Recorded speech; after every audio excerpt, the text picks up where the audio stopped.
बिस्मिल्लाहिर्रहमानिर्रहीम। अस्सलामु अलैकुम। अज़ीज़ान मोहतरम, कुरान करीम में बहुत से ऐसे वाक़यात मौजूद हैं जिनके मुतालिक आज से कुछ सदियां पहले इंसानी अक्ली या साइंसी दलाइल मौजूद नहीं थे और ईमान की रोशनी से खाली दिलो दिमाग इन्हें मानने और तस्लीम करने में आर महसूस करते थे। लेकिन आज साइंसी तरक्की के रुझान में तेज़ी के साथ अक्लो दिमाग इस बात के शाहिद हैं कि कुरान करीम में जितने भी वाक़यात मौजूद हैं सबके माबैन मंतक और साइंसी दलाइल मौजूद हैं, जिस पर दिलो दिमाग ये कहने पर मजबूर है कि बिलाशुबा कुरान एक मोजज़ा अज़ीम और मोजज़ाती किताब है।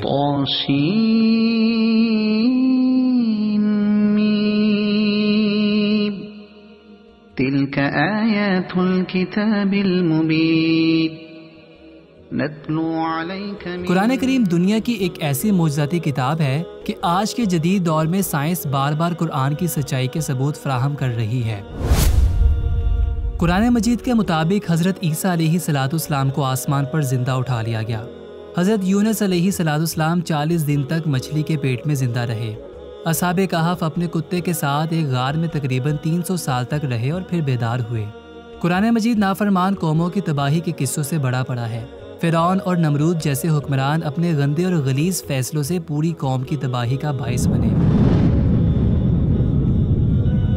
अज़ीज़ान मोहतरम, आज तक दुनिया पर हुक्मरानी करने वाले 4 ही बड़े बादशाह गुजरे हैं जिनकी हुकूमत पूरी दुनिया पर थी।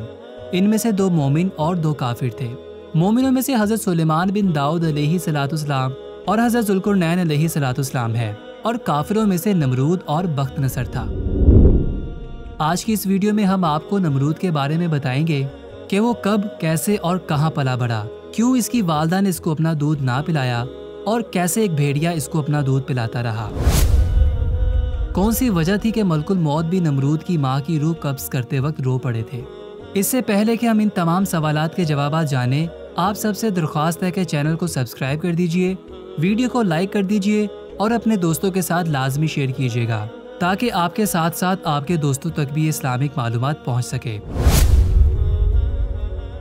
अज़ीज़ान मोहतरम, एक रवायत में आता है कि एक दफ़ा अल्लाह तबारक व तआला ने हज़रत अज़ाज़ील अलैहिस्सलाम से पूछा कि आज तक तुमने इतने इंसानों की रूह कब्ज़ की है, क्या कभी तुम्हें किसी पर रहम नहीं आया? तो हज़रत अज़ाज़ील अलैहिस्सलाम ने कहा कि मेरे अल्लाह, एक मौका ऐसा आया था कि जब मुझे एक रूह को कब्ज़ करते वक्त बहुत गम आया और मेरा दिल खून के आंसू रोया। लेकिन हम तो तेरे फरिश्ते हैं और हम में ऐसी मजाल नहीं कि हम आपकी हुक्म उदूली कर सके किसी भी हाल में। इन्होंने कहा कि एक मौत बुलाए नहीं भूलती। एक कश्ती मर्दों और औरतों से भरी जा रही थी जिसमें एक औरत ने एक खूबसूरत बच्चे को जन्म दिया। ए अल्लाह, तूने हुक्म दिया कि इस कश्ती को समुद्र में गर्क कर दे।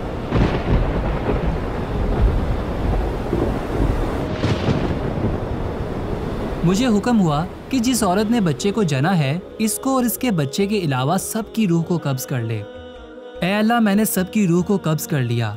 सारी कश्ती डूब जाने के बाद वो औरत अपने नए पैदा होने वाले बच्चे के साथ एक तख्ते पर बैठ गई और समुद्री मौजों में झूलने लगी।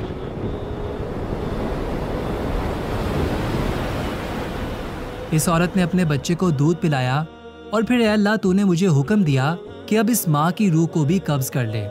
ए अल्लाह, तेरे से तो कोई बात पोशीदा नहीं, तू तो खूब जानता है। यही वो वक्त था जब मेरा दिल हिल गया और मैं गमगीन हो गया कि एक बच्चे को समुंदर के अंदर ही एक माँ से जुदा कर दूं। मुझे इस बच्चे को इस माँ से अलग करने में जिस कदर तकलीफ पहुंची थी कि अब इस वाक़े को एक मुद्दत बीत चुकी है, लेकिन वो बच्चा बराबर याद आता है। इस पर अल्लाह ताला ने फरमाया, क्या तू जानता है कि वो बच्चा अब कहाँ पर है और किस हाल में है?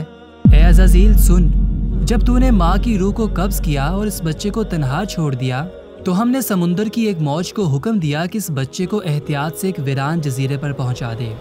इस जजीरे पर हर तरह के दरख्त उगाए, साफ पानी के चश्मों को बहा दिया, मुख्तलिफ किस्म के फलों को उगा दिया। इस बच्चे को खुश करने के लिए इंतहाई खूबसूरत और दिलनशीन परिंदे वहाँ भेजे। परिंदे और जानवर इस बच्चे से खेलते। रेत के अंदर इसके लिए एक खास बिस्तर था और एक भेड़िए की मादा को हुक्म दिया कि वो इसको अपना दूध पिलाए। सूरज को हुक्म दिया था कि वो इसके ऊपर डूब ना डाले और बारिश इसके ऊपर नहीं बरसती थी। इस तरह हमने इस तन्हा और बेयारो मददगार बच्चे की मदद की, जिससे वो खूब सेहतमंद हुआ और जवान हो गया। اے ملک الموت، کیا اب تو جانتا ہے کہ وہ بچہ اس وقت کہاں ہے؟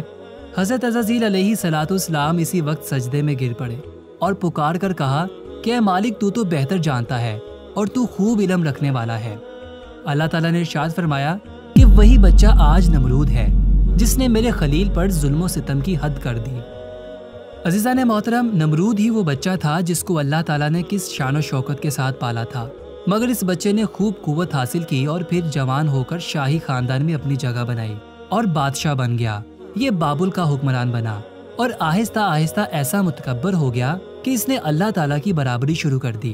نعوذ باللہ، ایک دن ایسا آیا کہ اس نے خدائی کا دعویٰ کر دیا اور لوگوں سے کہنے لگا کہ مجھے سجدہ کیا کرو۔ یہ ایسا ظالم بادشاہ تھا کہ جس نے پورے ملک کے غلہ کو اپنے قبضے میں کیا ہوا تھا۔ خوراک صرف اسی کو ملتی تھی جو اس کو خدا مانتا تھا۔ ایک دن حضرت ابراہیم علیہ صلاۃ والسلام بھی غلہ لینے کے لیے نمرود کے دربار میں پہنچ گئے، تو اس نے کہا کہ پہلے مجھے سجدہ کرو اور مجھے اپنا خدا تسلیم کرو، تبھی میں تمہیں غلہ دوں گا۔ حضرت ابراہیم علیہ صلاۃ والسلام نے دربار میں اعلان فرما دیا کہ تو جھوٹا ہے اور میں صرف ایک خدا کی پرستش کرنے والا ہوں جو واحد اور لا شریک ہے۔ یہ سن کر نمرود اپنے آپ سے باہر ہو گیا اور آپ علیہ صلاۃ والسلام کو دربار سے نکال دیا۔ نمرود حضرت ابراہیم علیہ صلاۃ والسلام کی تبلیغ سے بالکل تنگ آ چکا تھا۔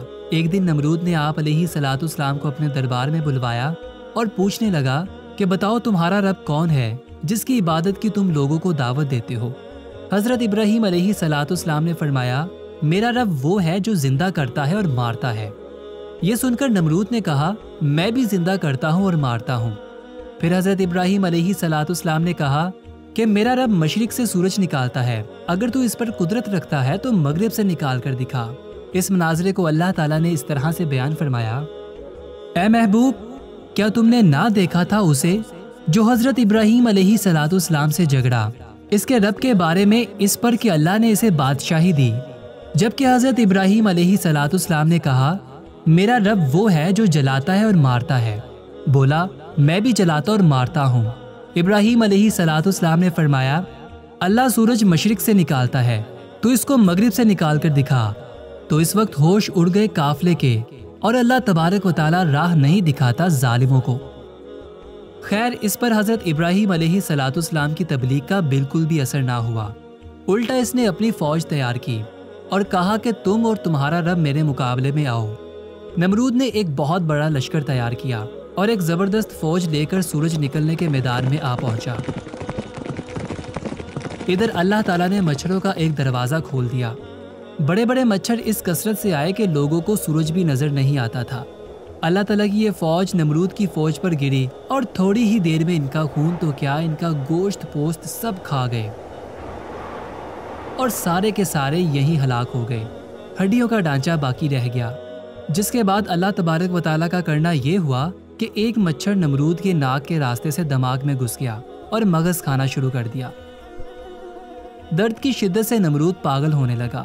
دنیا بھر کے طبیب محل میں بلائے گئے، لیکن اس کا کوئی بھی علاج نہ کر پایا۔